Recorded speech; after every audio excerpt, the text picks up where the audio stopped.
यतिखेर हेर्दै हुनुहुन्छ त्रिशुली खबर टिभी। 24 घण्टा ताजा खबरको लागि हाम्रो च्यानललाई सब्स्क्राइब गर्नुहोला, नजिक रहेको बेल आइकन दबाई हामीसँग जोडिनुहोला। बाबुलामा नेकपा एमालेका कार्यकर्ताको अवरोध, मतदान केन्द्र नै तोडफोड, पोखरामा मतदातालाई चिड चोराएको भन्दै नेकपा एमालेले गर्यो विरोध प्रदर्शन। दोलखामा कांग्रेस र नेकपा एमाले कार्यकर्ताबीच झडप, वैद्यश्वरमा मतदान नै रोकियो, कहिले हुन्छ त मतदान, यसबारे सम्पूर्ण जानकारी। कांग्रेस र एमाले समर्थित मतदाता बीच लाइन बस्ने विषयमा झडप, उम्मेद्वार नै घाइते। भरतपुरका स्वतन्त्र उम्मेद्वारले भने मेरो विरुद्ध रातभरि धाँधली भयो, हुम्लाको अदान चुली र चखेलीमा तनावग्रस्त, प्रहरीद्वारा 17 राउन्ड हवाई फायर। दैलेखमा एमाले र मजदुर किसान कार्यकर्ता बीच ठोकाठोक, मतदान नै स्थगित। रामेछापको 2 स्थानमा गोली चल्यो, मतदान भयो प्रभावित, मतदाता नामावलीमा नाम नभएपछि विप्लवले मतदान गर्न पाएनन्। मतदानपछि माओवादी केन्द्रका अध्यक्ष पुष्पकमल दाहाल प्रचण्डले भने आयोगको 8 घण्टे स्पष्टीकरण मलाई थाहा नै छैन, स्थानीय तह निर्वाचन भिआइपीहरूद्वारा नै बिहानै मतदान। दोलखाको मृगेमा झडप हुँदा 15 जना घाइते र पोखरामा रातिदेखि नै तनावग्रस्त, कांग्रेस कार्यकर्ताद्वारा मतदानमा अवरोध, एमाले भयो आक्रोश, भयो निकै ठुलो झडप। अब हेर्नुहोस् पुरा समाचार।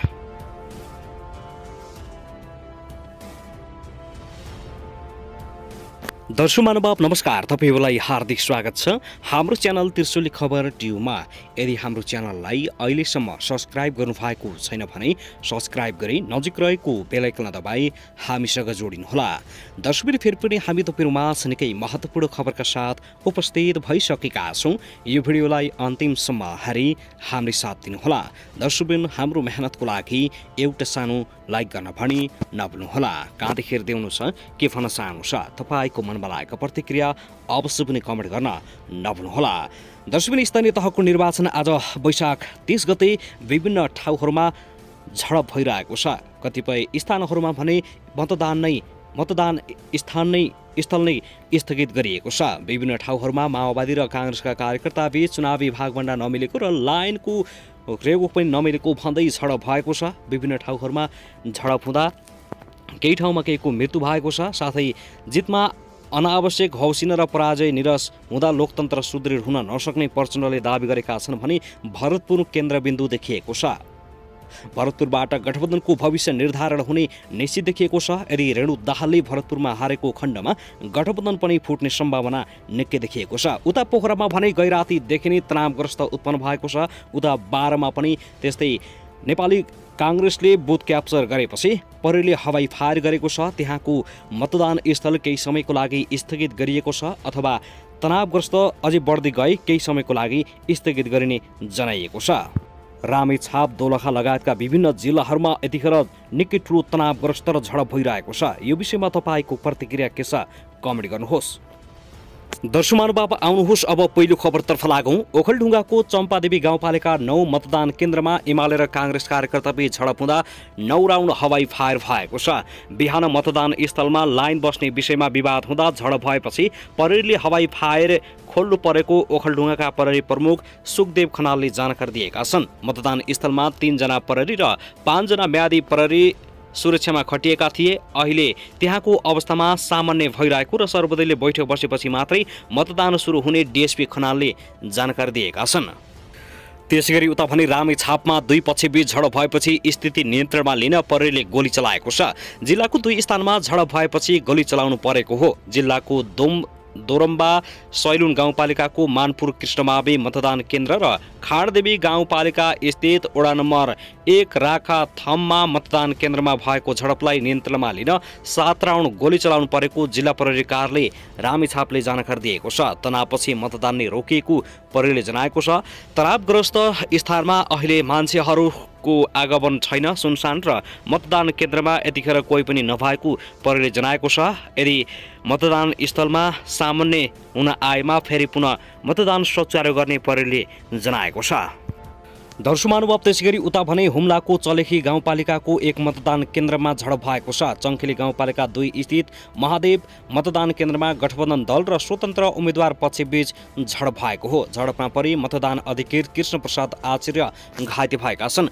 उनीसँगै कार्यालय सहयोगी काला रावत र अर्का स्थानीय घाइते भएका छन्। झडपले उग्र रूप लिएपछि सशस्त्र प्रहरीले 8 राउन्ड असुर ग्यास प्रहार गरेको छ। प्रमुख जिल्ला अधिकारी सीता परिवारले केही समयका लागि मतदान स्थगित गरिएको बताएका छिन्। उनले स्थितिलाई नियन्त्रणमा लिएर केही बेरमा पुनः मतदान सञ्चालन हुने समेत जानकारी दिएका छिन्।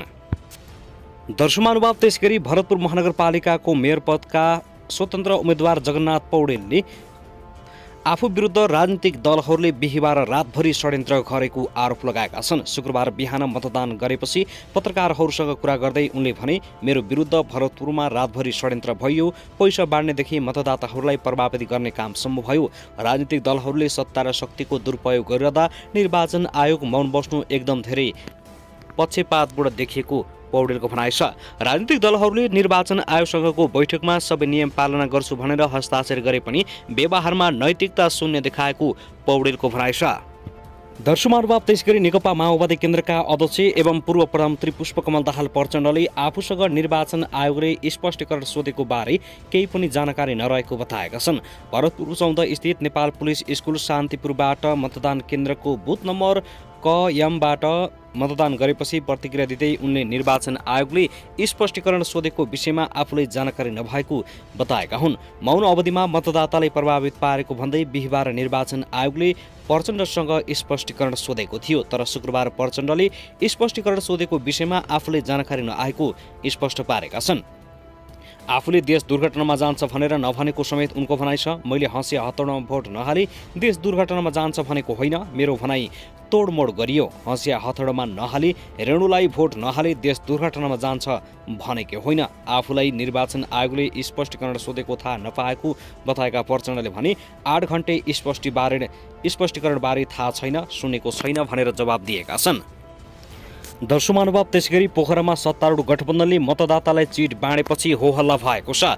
पोखरा उपमहानगरपालिका 16 का 3वटा मतदान केन्द्रमा सत्तारूढ गठबन्धनका कार्यकर्ताले लाइनमा बसेका मतदातालाई स्तोभिस्टिक छाप लगाएको चिट बाँडेपछि नेकपा एमालेका कार्यकर्ताले आपत्ति जनाएको हो। चिट बाँड्ने एक युवकलाई एमाले कार्यकर्ताले लखेटेपछि सशस्त्र प्रहरी बलले उनलाई नियन्त्रणमा लिएको छ।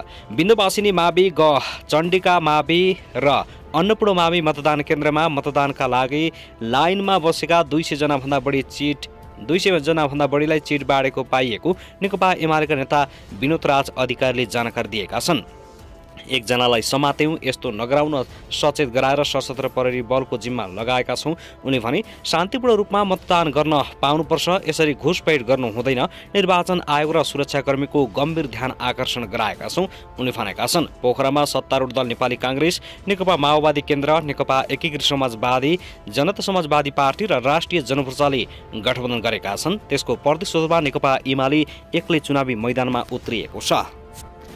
दर्शक महानुभाव, त्यसैगरी पूर्व प्रधानमन्त्री तथा जनता समाजवादी पार्टीका संघीय परिषदका अध्यक्ष डा बाबुराम भट्टराईले मतदान गरेका छन्। उनले गोर्खाको पालुङटार नगरपालिका 1 स्थित अन्नपूर्ण माविको बुथमा मतदान गरेका हुन्। भट्टराईले आफूले मतदान गरेको तस्बिर पनि सार्वजनिक गरेका छन्। छाता चुनाव चिन्हमा मतदान गरेको मतपत्र पनि डाक्टर बाबुराम भट्टराईले सार्वजनिक गरेका छन्। निर्वाचन आयोगले मतदान केन्द्रमा मोबाइल फोन लैजान र मतदाताको फोटो खिच्न प्रतिबन्ध लगाएको छ, तर उनले आयोगको निर्देशन विपरीत फोटो सार्वजनिक गरेका छन्। उनलाई सजाय हुन सक्ने निर्वाचन आयोगले चेतावनी दिएको छ र डा बाबुराम भट्टराईले आचार संहिता उल्लङ्घन गरेको चारैतिर आलोचना हुन थालेको छ। गोप्य मतपत्र आफूले सार्वजनिक रूपमा देखाउन नपाउने भन्दै निर्वाचन आयोगले निर्देशन जारी गरेको थियो। त्यसको खिलाफ उनले आफूले मत हालेको पार्टीको नामै उनले सार्वजनिक गरेका छन्। साथै यता भने राष्ट्रिय प्रजातन्त्र पार्टी नेपालका अध्यक्ष कमल थापाले मतदान गरे। उनले आज हेटौडा 6 स्थित वंशगोपाल उच्च माविको मतदान केन्द्रबाट मतदान गरेका हुन्। मतदानपछि सञ्चारकर्मीसँग बोल्दै अध्यक्ष थापाले स्थानीय तहको निर्वाचनमा पैसाको ठूलो चलखेल भएको दावी गरेका छन्। उनले यस विषयलाई गम्भीर रूपमा लिएर निराकरणको लागि बहस गर्नुपर्ने माग गरेका छन्। यसले प्रजातन्त्रलाई संस्थागत गर्नको निमित्त संविधानलाई संस्थागत गर्नको निमित्त महत्त्वपूर्ण योगदान पुग्छ भन्ने विश्वास छ। चुनावमा पैसाको धेरै ठुलो चलखेल भएको देखिएको छ। अध्यक्ष कमल थापाले भने यसलाई कसरी निराकरण गर्न सकिन्छ भन्ने बारेमा पनि राष्ट्रिय बहस हुनुपर्छ। साथै स्थानीय चुनाव निर्दलीय रूपमा सम्पन्न हुनुपर्छ।